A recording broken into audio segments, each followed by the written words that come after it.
in the office, in the home, in the politics, everywhere. So it's a very interesting topic, and so many people suffering, so many people enjoying, so many boss suffering, so many boss enjoying. So Marian, you start this topic. Yeah, favoritism in the workplace, you know what, or in the workplace, which is what we're talking about here. But Raj, you're right. There's favoritism all around us, workplace, corporate or not. And you know, what comes to mind when I hear that is that we all, to some extent, tend to like what we like. And what I mean by that is, you know, you hear that saying often, you know, somebody that likes and trusts you, right? Knows, likes, and trusts you. And I've seen in the corporate world, particularly, that it's almost a default that we like to have people that agree with us, or that have similar opinions, or they have similar experiences, similar viewpoints. And so perhaps, I'm throwing that out there, perhaps some of that is coming from that angle where we not always, or many of us don't like when others disagree with us, or they have different opinions, or they're throwing something back. And particularly in leadership, when you run a team meeting and you have somebody that's very critical of what you do or throws that out. I've seen that many, many times, that leaders get very protective.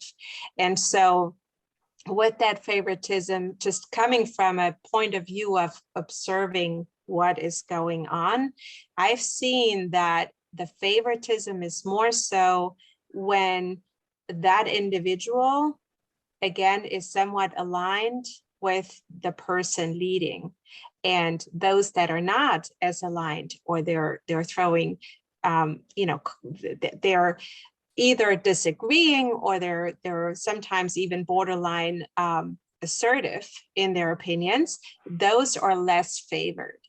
And so just from a beginning of like that conversation, Betska, I'd love to hear your thoughts on that too, because obviously that is not a healthy environment. That is not a fair environment either. And it can be detrimental in a corporate environment, because you do have to have different opinions. There are many, many ways we can grow as leaders and as people when we have others that maybe do things differently, that think differently, and really enrich and enrich what it is that we do, either in work or life. And when we embrace that, that can help us grow. And I'd love to hear your thoughts, Betska, on that topic. Well, I was sitting here thinking, as you were talking, I'm thinking, do I know of a single person in the world who likes to be challenged? Do we know of a single person who really, okay, fight me, right? No, we don't. It's a human nature that we don't like to be challenged. And I think that's an issue, isn't it? Yeah. So, you know, if you're sitting in a meeting, and I've seen this over and over again. I've coached many leaders where their employees sit around the table, and the leader runs the meeting, and no one says anything because they're afraid to challenge the leader, right? So what are the consequences of that? I was thinking about that. Number one, it's going to suppress creativity, isn't it? Mm-hmm. You know, it's going to suppress innovative thinking. It's going to suppress joy, productivity. All of those markers are going to go down if we exhibit favoritism. So I had that happen to me many years ago. So I think we did a podcast on this, but I'll just briefly share again.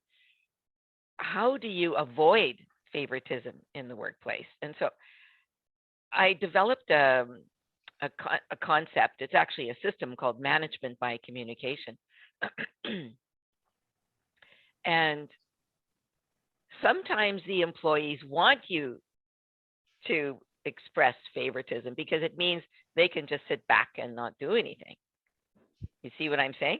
We have to be careful of the quiet ones, and we need to give them an opportunity to speak. So what I did, I developed this system where the employees, once a month, every person had to prepare a presentation. Every one of my employees had to prepare a presentation, and they had to stand at the front of the room. Today you can do it on Zoom or whatever. And they made a presentation of what their challenges were the previous month, what their goals were, and what they had accomplished. And so for the quiet people, they got to stand at the front of the room and finally speak, right? So everybody, every single employee got to stand in front and talk about their job, what went well, what didn't go well, what their goals are, and so on. So when you create that kind of environment, everybody is a favorite. You see what I'm saying? Everybody is a favorite because they're treated equally.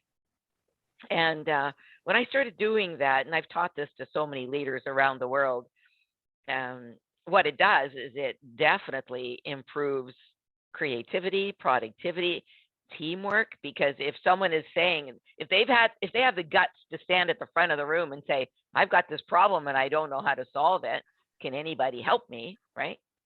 Then the other employees can come forward, or other leaders, and say, yeah, I've got an idea or two. Let's meet afterwards and I can share with you some of my thoughts.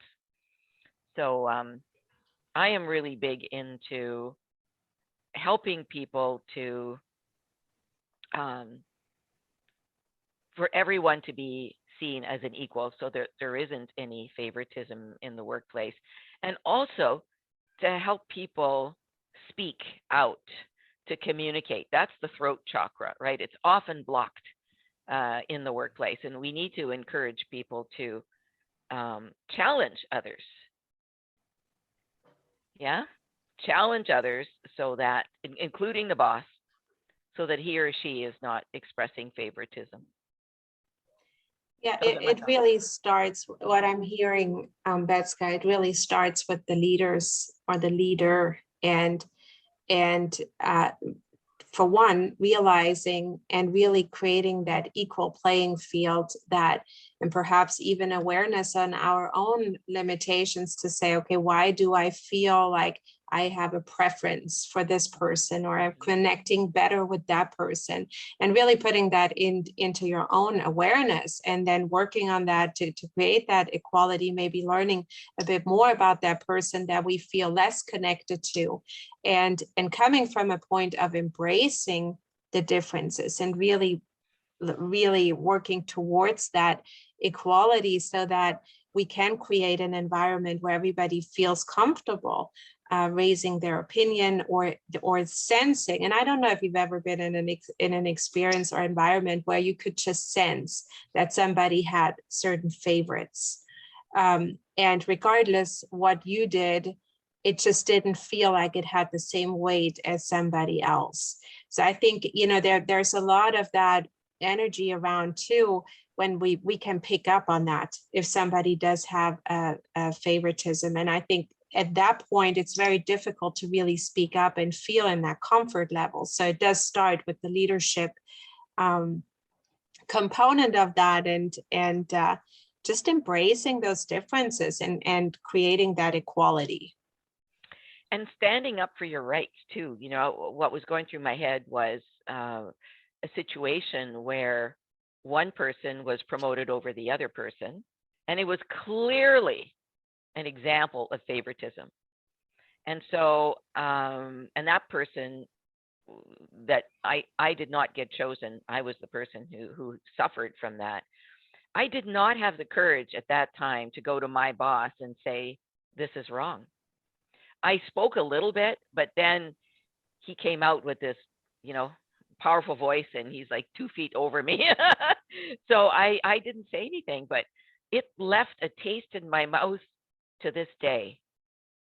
And so I just really hope that the people who are listening to this, if you feel that you are the victim of favoritism, that you speak out, And yes, it might mean you losing your job, but if you don't speak out, it's still sitting in as a heavy weight in my heart today, right? And I left shortly thereafter to take on a better job. Maybe that was God's way of giving me a blessing. I don't know, but I did get a better job after that. So, yeah.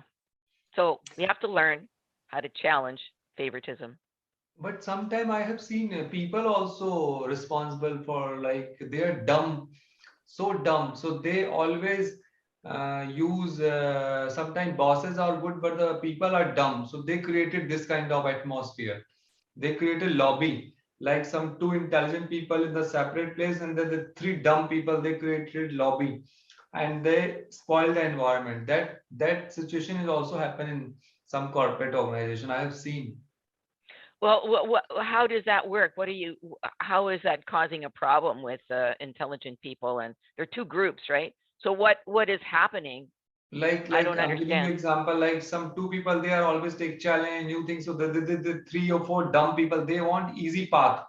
So always they create a Oh, spoil environment. They always bitching these people behind of through boss. okay, So the sometimes bosses are good, but these people created a bad atmosphere in the organization.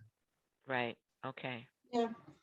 I have to say though, that in my experience, it's all started at the top, like with the leadership to even allow that, because your organization is only going to be as strong as your leadership is. And if you start having groups of people going against each other, then that's usually a sign of, leadership that needs to be addressed. Yes, yes, agreed. So Thanks, Raj. thank you so much. So The Maybach